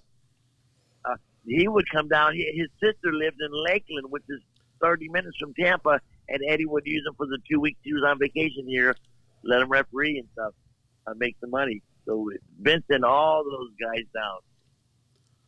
He does a hell of a chicken wing, doesn't he, Chris? Yeah. Yes, he does. After he put me in the chicken wing, 2 nights later at a book signing, he showed me how to use that Backlund wheel. And let me tell you, if you've never tried the Backlund wheel, that hurts. But when you're done, you know you've had an exercise. So with he could do hundreds. I know. I could do. I did 3 and tapped out. Yeah, I would tap out too after about 50. He drank so much fucking carrot juice, his skin turned orange. He carried around a blender. And a whole big bunch of carrots. Every fucking time I've seen him, he has blend his fucking carrots and drink it. He said, "Fine, this is the best thing for you." He's the real deal. We weren't allowed to curse when he was on the show. Yeah. No. Yep. He had a specific list we had to follow. No, and in fact, a year later, we all got honored at the Connecticut Hall of Honor, and Bob was an inductee, and we were inductees, and they had a comedian there that was doing some blue comedy. Bob packed his stuff. He's like, "I'm not staying here. This wasn't, I told you I'm a wholesome human being, and I'm out." He came over before he left and shook our hands like, "I'm sorry, boys, but I have to go." Yeah, I'll never forget that. He's real as the day is long. He I love that definitely is. guy.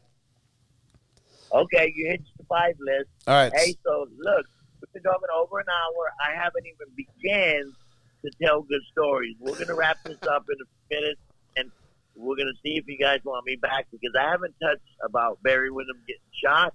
Whoa! Right before he had to wrestle Harley Race for 60 minutes. Wow. Didn't tell you about Ryan Eckford shooting the alligator, swimming across the lake to get him. Didn't tell you about Angela Mosca pissing on somebody. Oh, my God. I got some stories. We have begun, and here's the deal. They're all real. If they're off a little bit, it's because I don't remember. I've had alcohol will do that to you, man. Professional wrestling's a hell of a drug.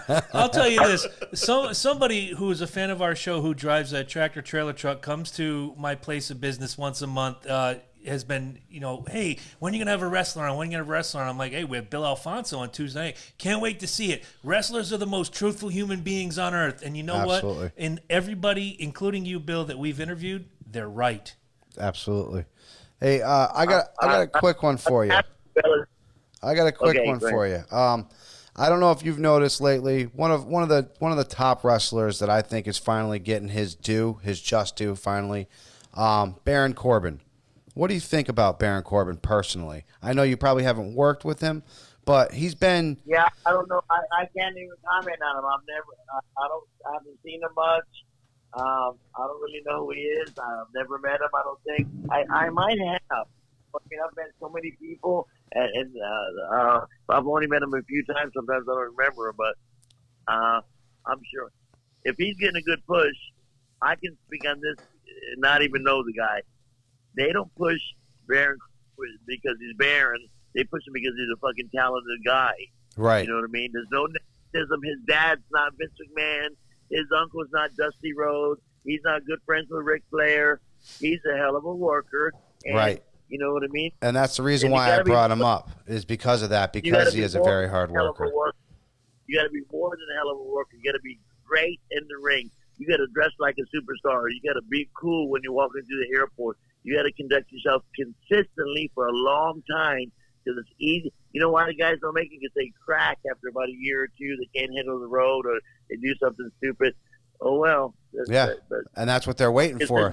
That's what Baron's about. He's pretty fucking legitimate if they're giving him the push because they don't do that unless you're a world-class wrestler. Mm-hmm. See that, listeners? You just heard it from Bill himself. Yep. That is the push that he deserves because he gets it because he worked his ass off, and that's from the man himself. Bill, so. I know I know you need to wrap up, but I'll be in touch sometime in the next couple weeks, and we'll do part 2. I mean, you could be. If you wanted to, you can come on every month and share some great stories. We'll just call it the stories. That's we'll right. just call it the stories, and you just go to town.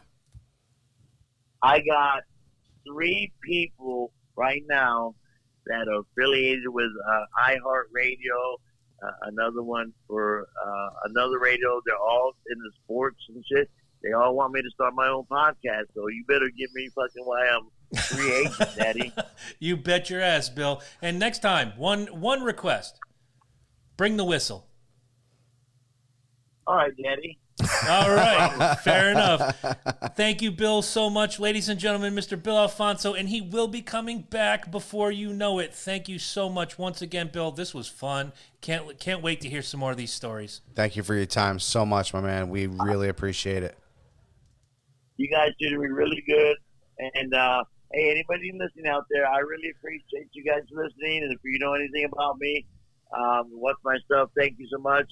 And myself and Todd Gordon, the 21st is Saturday in Monroe, New Jersey. We're going to be at the Legends of the Ring. Come by and say hello to me.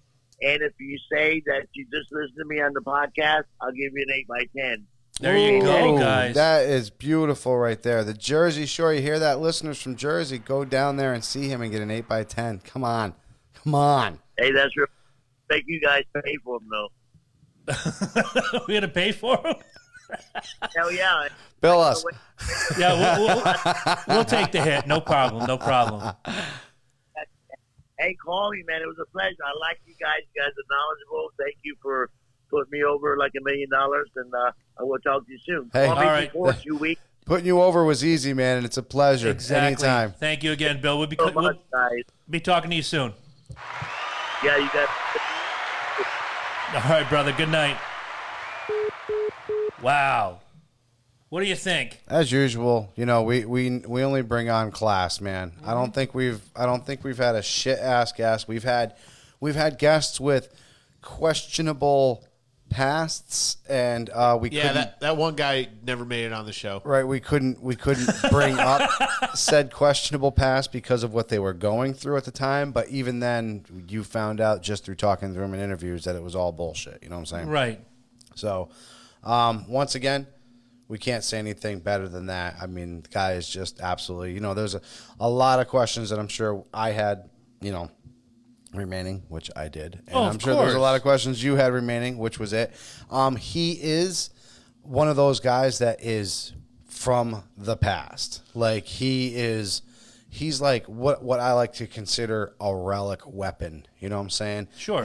It's knowledgeable. It's irreplaceable. There's nothing better than it on this planet. And once you get your hands on it, you never want to let it go. And it's something like that just the knowledge that he brings and the history that he brings back. Just like he said, 6 generations of wrestlers that he's touched, man. Easily. That's insane. And we brought up just 4 on our list, for crying out loud, that we could barely, and we didn't want to go outside of our jurisdiction, like you said, right. just because of that reason, So it's because Bobo Brazil wasn't my lifetime or your lifetime. By the time we saw Bobo Brazil, even really Gorilla Monsoon wasn't really our lifetime. No. He was His time had passed. right. By the time we Exactly. you even, just said it's our lifetime. Even it's Bruno, past. Bruno, yeah, Sam long Martina, retired. same thing. He was retired at that point. But Bruno would. Here's the thing with Bruno. He would is come back. No, he would. Savage in Hartford Civic Center. When someone needed a lesson, yes, Bruno would was come there. back. Absolutely. My only knowledge of Bobo Brazil, which is funny because it was the same show I saw Gorilla Monsoon. They did like a Legends tag team match, and it was Bobo and Gorilla in one corner, and I think it was Captain Lou Albano, and I can't remember Tony Altamore in the other corner. Like, long retired. Albano by that point was slovenly, and it was his gimmick, but it was pedestrian. The match was like, okay, we get to see these legends. Yay, bring out Bob Backlund and Greg Valentine. Yeah, all you got to do is if bring you out can the get up good there guys. and get the signing. Because think of the things we missed. So you brought up Gorilla Monsoon. So we weren't there for when he got in the ring with Muhammad Ali, and that stuff doesn't really happen anymore. I know. Like what you had, Austin Tyson. You had Mr. T, but we knew that what that was. Yeah. This was a real boxer in the ring with a Yeah. wrestler. When does that happen anymore? Other than Right. Austin Tyson, it doesn't. No, it really doesn't. And even that was magic. Oh, and you know what I wanted to bring up too, because Bill is probably like maybe the 3rd guest who has said, for as much shit people talk on Vince McMahon, if it wasn't for him, wrestlers wouldn't get paid. Horowitz, Backlund, and now Bill brought that. I was Alfonso. going to say, Yeah, 'cause- so for the people actually out there that do talk shit on Vince McMahon, you got to give it to the guy. He literally just said, hey, $60,000 for you to not go back to WCW.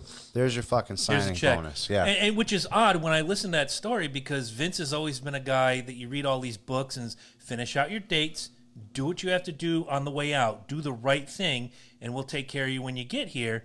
But, George says, or Giant Gonzalez, for those of you, and I don't want to go back, but they owe me this money. Here, write him a check, JJ. Right. Brrr. Here's 60,000. Wipe your ass with this check. Jesus, wow. Yeah, Wow. exactly. If anybody's read Flair's book, Just look at the business overall, though. If you really think about it, like Vince Jr. is the one that really got these wrestlers paid. yes, Yeah, and no, he if did. and again, there's more stories. He really loves the wrestlers too. Yeah. That's the other thing. There's There's even Bret Hart will tell you that. Undertaker will tell Oh, you yeah. that. Flair in his book tells a story when he first came in '91 as the real world champion. I'm gonna catch a lot of heat. Send me the belt. Do your thing. Whatever. He comes up, and he's got tax problems. Vince writes him a check. Says, "We'll take a little bit out of your check every week, but here's the money." I don't want to say if you've never read To Be the Man, go to Amazon.com, buy it from Loki and Jabroni. Do your thing. He said, "Here's a check. I'll take a little bit out each week, but here, you're Right. doing me a service." They wanted Flair in '88 for the first SummerSlam, and they couldn't get him. So, Vince takes care of those who takes care of him. You can look at Hogan. You can look at Warrior after 12 years of being ostracized, being given the king's welcome. Dude, you can look at any of them. Any of Ken them came Patera back. after jail, the king's welcome. It's maybe I'm wrong. You guys would know better than I would, but it's just my impression that most of the people that are negative about Vince McMahon are the ones that held the attitude of CM Punk. They're my we're the reason WWE is so good. They're my new terms. I don't think that's something you tell Vince McMahon. They're edgelord Cody murder Rhodes? hobos. Yeah. They Cody just- Rhodes. Oh, my life is so tragic. Like I personally, Vince McMahon can suck my dick, that rich motherfucker. Shane like, Douglas. personally, I like I- Shane I- Douglas, but that's Shane Douglas. But that is Shane Douglas, yeah. personally, when we talked to him that night, I'm uh, sorry to interrupt, Jetty, but when he did that pay-per-view with us at Arugas 32, which is closing in a week, please go down and get your wings. I can't believe that. Their I wings know. are terrible, though. Come on. The only thing I they had, actually liked the that. only thing Those they tall did beers for good, $6. The tall beers for $6, and when they actually had it, their lobster mac and cheese. When they actually had it, Not a mac and cheese Okay. fan, but I ate the shit out of that. But Oh, when we talked to Shane Douglas. We each went over, spent our 10, 20 minutes with Shane. Yep. And, you know, he's critiquing everything on the pay-per-view, which I was too. I happened to talk to him It during was a the terrible. Randy It was a Orton terrible Worm, fucking. Oh, that house thing. that house The whole match. house Yeah. thing. Even Randy made fun of that Yep. recently. Did you see that? He Yes. was like, so he goes, so wait a minute, you're bringing back Sister Abigail? Didn't I burn her stupid ass in that Yep. fucking barn that we had that ridiculous fight in? It's one thing if Shane had sat there and said, you know, this match is trash and here's why, and he knows better than we do. But as soon as, you know, we're talking about how trash the match is, what'd you think of the last match? Last match was great. He launches into, you know what the problem with Vince is? Yeah. Okay, he makes $1 billion a year. I mean, I don't get it. But Fonzie just spent 20 minutes putting over Vince McMahon like $1 million. Right. Or $1 billion, however you want to put it. I would have to, like I said, real knows real. Yeah. And We said that for and years. Bill Alfonso seems like he's legit. He knows real. You know, We got to bring him back. I gotta say, you know, Gotta bring we've him had back. Shane on the show, but you know, Shane is all about Shane. Well, he's never gotten back to us. He did the, I don't remember what the name of the podcast was, the franchise gimmick Schnabbits from Yeah, he had whatever. a bunch of shit he was launching. Yeah. I haven't heard. Never came up. Yeah. We when we all talked to him that night, I We can't couldn't- come on your podcast right away. I'm working on some stuff. That's Right. 3 years ago. He couldn't even be on video or something. Like he wouldn't Right. even get on video. Yeah, About we were 5 allowed minutes. to take his picture, but we weren't allowed to have him on video. Right. Yeah. Whatever. Yeah, I don't know. that's And I'm not interesting. disparaging him. I'd love to have Shane on the show, but I'm all about branding. If he was working on a brand, you know, he's got to get paid. That's fine. Right. But So before we start wrapping this thing up, I do have to bring up one point about said Raw. Did you actually watch? did not see Raw this week. Okay. So this is what's on our mind is what we're going at. we can do the what's on our mind real quick after talking this. wrestling. This is It's fine. wrestling. But I was going to say this is Because I got kinda- wrestling on my mind. This is loading into the wrestling. Yes. So the Fiend, aka Bray Wyatt, made his appearance last night. Much. Fuck you! You took my gimmick. Now I got to come up with a new one. Much. Well, we can roll with it. All right. Much to the delight of fans. If you didn't see the video and the pop that this guy got, I watched the show. I think the age of Seth Rollins is pretty much heading towards. If you put him up against the Fiend, which it looks like they're doing, yeah, that looks like the route they're going to take. it looks like he's going to be set up to take this belt, and it looks like I could be off, but it looks like the Fiend is starting to do exactly what we thought and make his own little modern day following. modern day Undertaker. Sorry, A ministry, I tripped over a my ministry, tongue. Yeah. if you will. You know, whatever they go with, and it looks like he's actually calling his people. He started with the Demon. They still have to have their Got to have their blow off after he Right. comes back from his honeymoon. exactly. It's from Good job, Finn. I love it. Hey, She's hot. Oh my she god, is. she's That's so what- hot. Good job. Good Finn. job, We got Finn. we got nothing wrong with that, man. It looks like he picked whatever you want to call him now. I guess it's going to be the fucking career slayer because his career is going to be 6 times Braun has been in a main event heavyweight title match. 6 times he's lost. yes. Yes. Is he the next Andre the Giant where you don't really need a belt to get over? I was wondering that myself because they, just like I brought up with Bill Alfonso about, Baron Corbin, is finally I feel like he's starting to get some recognition. Who won, by the way? Baron Corbin is the king of the ring. I thought it would be him. I didn't know if they were thought going to swerve it and go with Gable. If they did that route, I think a lot of people would have been pissed off. You know what's funny? And I want to throw this in here. Eric B. Mitchell, friend of the show, and I were talking the other day about who do you think's going to win King of the Ring? I'm like, I'm not going to see Raw. I'm out of town on Monday. They don't have cable. It's all Netflix Jones. And I did download WWE Network onto Zach's TV. So, Zach, you're welcome. I gave him my password and everything.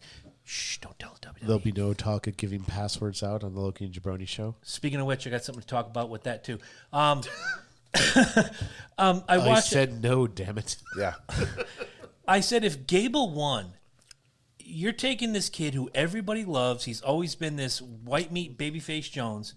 And now you have this opportunity to build the next cocky heel. They tried it with Bobby Roode, and that's been a lost cause. As much as I love Bobby Roode, they fucked him over way too much. They tried it with Ziggler, which is a great team. Yeah. I do like him as a team.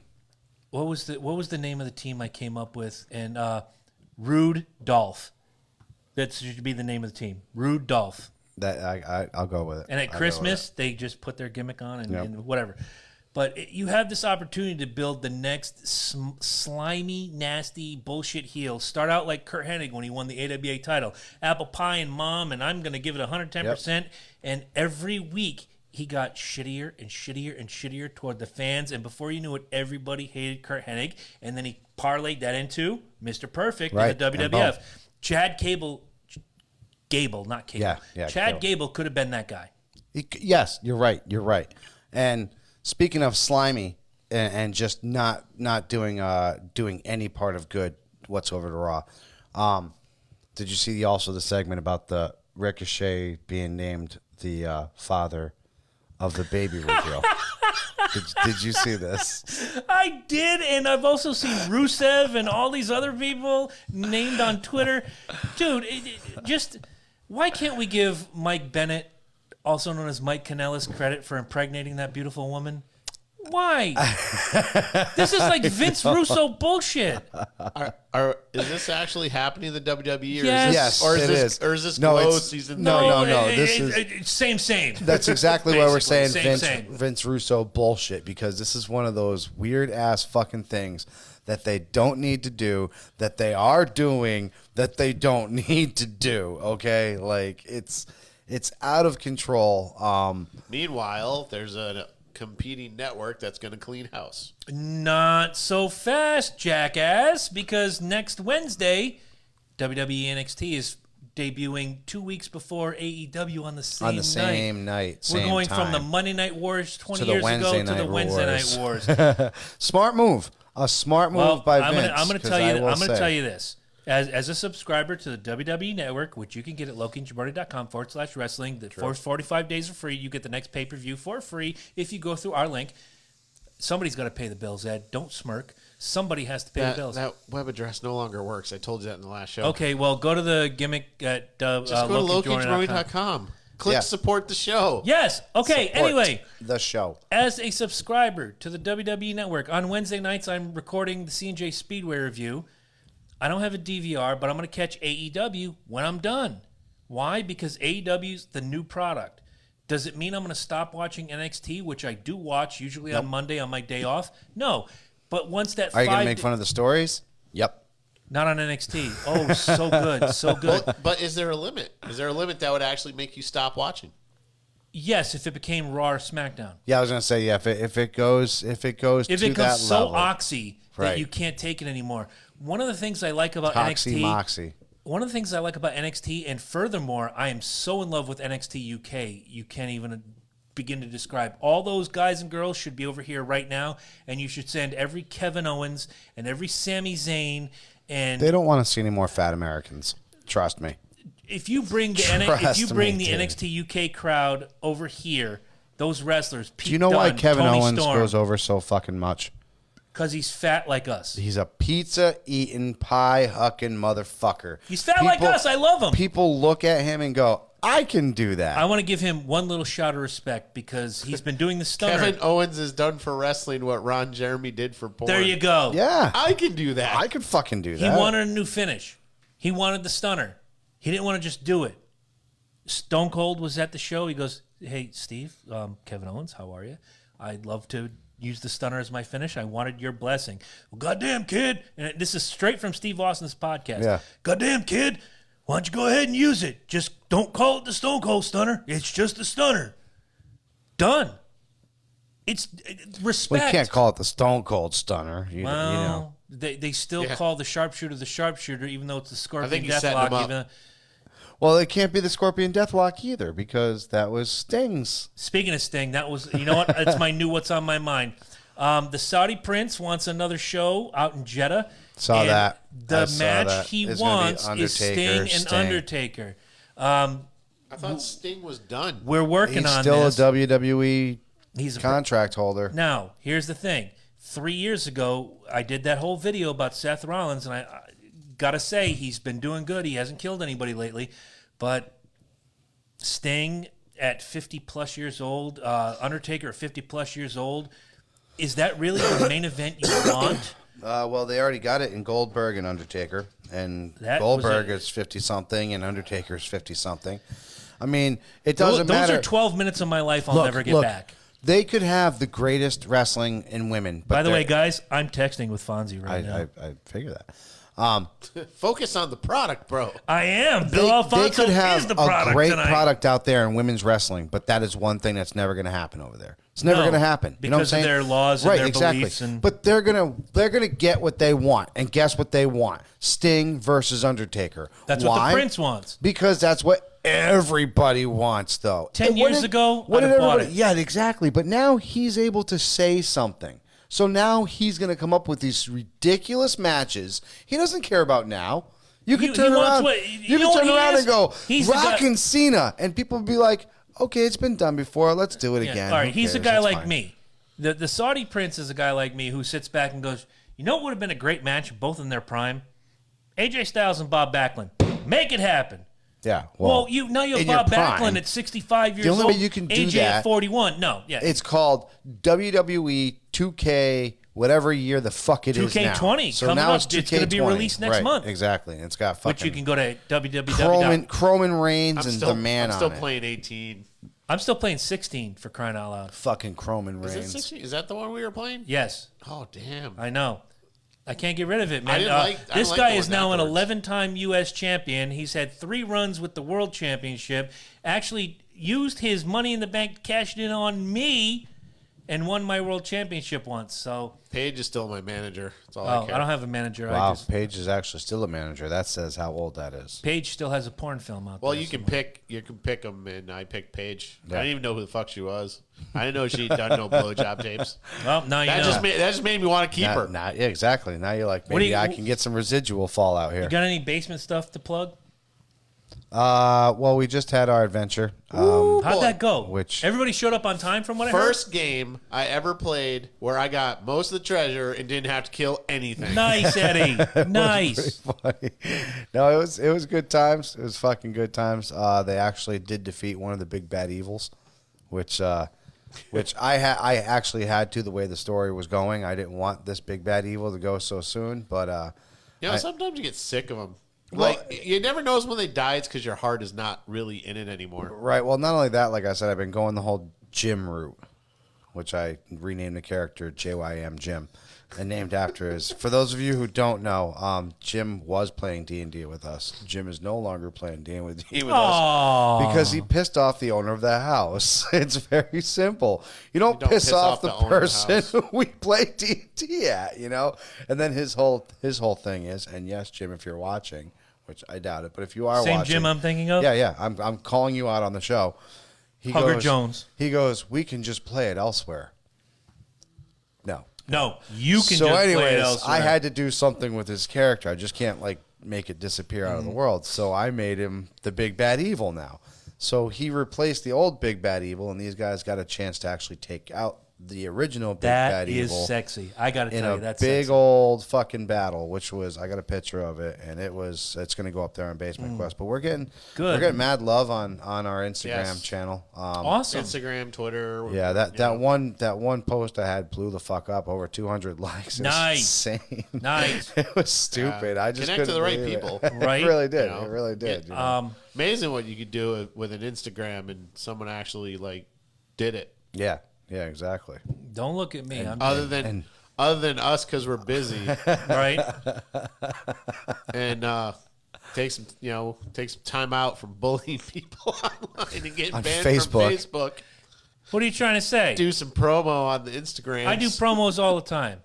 I got one thing I want to plug, and it's hopefully the last week we're going to do Facebook only Jones, because Eddie and I have to talk about this after this episode. CJ Speedway review tomorrow night. I'm going on another tirade. There will be F words. There will be so much crap. Yeah, here we go. Because if you are going to be a crybaby, and I'll share this video with you I've guys. actually seen it. You saw Kyle it. Busch Oh rubbing up my against the God. guy. No, he ran dead into his ass. Yeah, the thing is, I was going to say, as he's doing this, two guys, like, you can watch this around video. him. Yeah, like, go.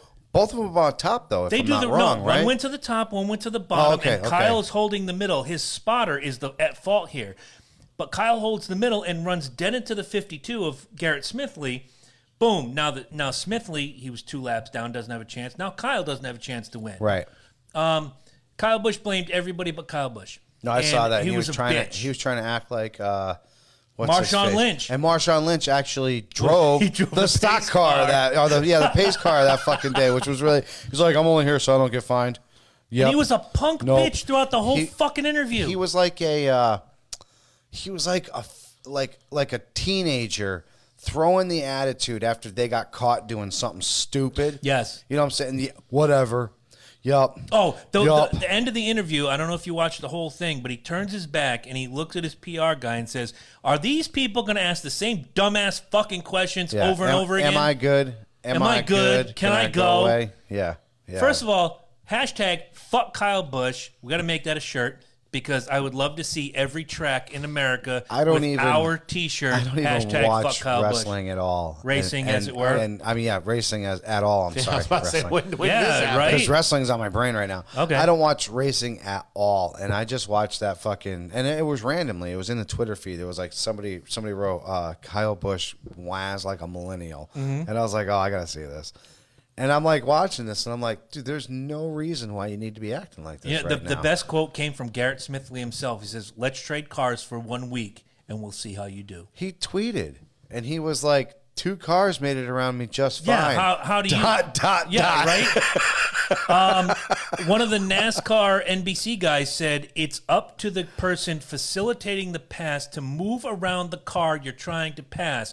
Did you think he was going to disappear? You know what else does that? It's called skiing. Yeah. Skiing, it is not your job as the person in front of you to constantly look over your shoulder. It's the person driving behind on you. 95. You remember that show, Malcolm in the Middle? Yes. Yeah. You remember the mom? Yes. How fucking crazy she was. And there was an episode where she caused an accident. Yes. And she denied causing the accident, was making a big deal about it. They found footage of her causing the accident. The husband shows her the footage of her causing the accident. She looks at it and she's like, no. Yeah, it's just No. Didn't happen like that. That's Kyle Busch. I'm going to text Corey when we're done here. Profanity-laced tirade tomorrow night. Hopefully the last Facebook exclusive Jones. Speaking of clothes, Fuck Kyle Busch. causing accidents. Oh, Jesus. Oh, boy. Did you see the picture? And this was actually in Maine. This was not in Florida. Oh, wow. This was in Maine. Some dudes literally had 3 moose heads hanging out of their fucking SUV. Yes, I saw this. They tied their buddy to the top of the fucking truck, right? And drove down the freeway, caused 16 fucking accidents. It looked like the moose killed the guy and people lost their shit. It was so good. They all got arrested, but... So, You know what? So that they got their friend killed, I need a beer. I'm going to tell you why I love this. and they tried to frame Bullwinkle? Oh, no, Bullwinkle and his buddies were hanging out. One of them had a beer in his mouth. The other one had like a stogie hanging out. Oh, yeah. One had a do-rag on. It was gorgeous. It was literally, I don't know where they got these heads from. I imagine taxidermist. Taxidermist. Or they Hey, shot him. Dougie, what? Watch me kill a dumbass. But literally, man. there's these three Hey, Rocky, watch me cause 16 accidents on the three highway. huge moose hanging out this dude's fucking window. First of all, that's genius. It's brilliant. It's It is genius brilliant. because if you're driving down the highway and you see a man strapped to the top of a Suburban and 3 moose heads, that's comedy, first of all. And second, if you actually are so distracted by it, you're going to crash your car. You're the Why? dumbass, Because not they're on me. TikTok trying to go, oh my God, I got to get this shit. World star! World star! All right, ma'am, sir, I'm going to need your statement. Did you see what happened? Did you see who caused this? 3 moose eye. Moose and squirrel? Blame on moose and squirrel. Fuck. All right, guys. So that's right. Tune in tomorrow for the last possible Facebook only. only C&J Spade Ray review. Hopefully next week we have Joey Casada here. If not, it'll be the week after. He's got Right. a little bit of a scheduling conflict. We're still trying to work that out. But we'll have some kind of debauchery and fuckery if something else doesn't go through. sometime in Actually, November. I got something Oh, Jesus. I need to call out because it really grinded my gears. I tweak my nipples too much on C&J Speed Review. Yes, you do. Okay. But a certain guest co-host that we had for a while tried to say that none of the Rocky movies are good except for the first one. Oh, yes. Thank you. I already gave him the riot act. It's your turn. And I was triggered. Creed 2 was amazing. Rocky 4 might have been the most. If you like Rocky 4, you'll love Creed 2. Mr. T. Rocky 3, Hulk Hogan, Mr. T. Mr. T, yeah, but Rocky 4. Forget Rocky 5. That was just some bullshit. I was just about to say, was that embarrassing. one, push it to the side. embarrassing. Rocky Balboa should have been Rocky 5. Yes. Yeah. But, dude, homie, what's wrong with you? I'm just going to give him a little out. He did have brain... My man did have brain surgery. They might have taken the Rocky They lobe. cut the good Rockies They out. got the Rocky Apparently. lobe out of his brain. I love him. Even 4, as cliche as the movie Still is, amazing. It's just done right. And you know my what I'm own saying? girlfriend, which chicks shouldn't love Rocky movies, let's be honest. Rambo comes out this week. I want to go see it. But chicks are not built to love Rocky, Rambo, Godfather, Goodfellas, etc. so forth. Right. I don't know. Although I did come home one night not too long ago recently and caught her watching The Godfather 2. And I'm like, you're welcome. Yeah, there you go. There it is. There it The is. superior Godfather film. Superior. All right, guys. We love you all very much. I'm going to argue that next week. We will we'll be arguing something next week, Yes. apparently. If not with Joey Casada, then with each other. Right. Yeah, something's going down. Oh, something you guys is want to argue going about down. something? All right, fine. I'm down. I'll argue with you. We'll figure it out. Three-way argue battle We'll figure it royale. out. Well, There you go. If Joey's not on, we'll have an argument. There it is. First you need one, your Joey Casada. First one to yell, fuck you, get out of my house wins. All right. Woo! Nice.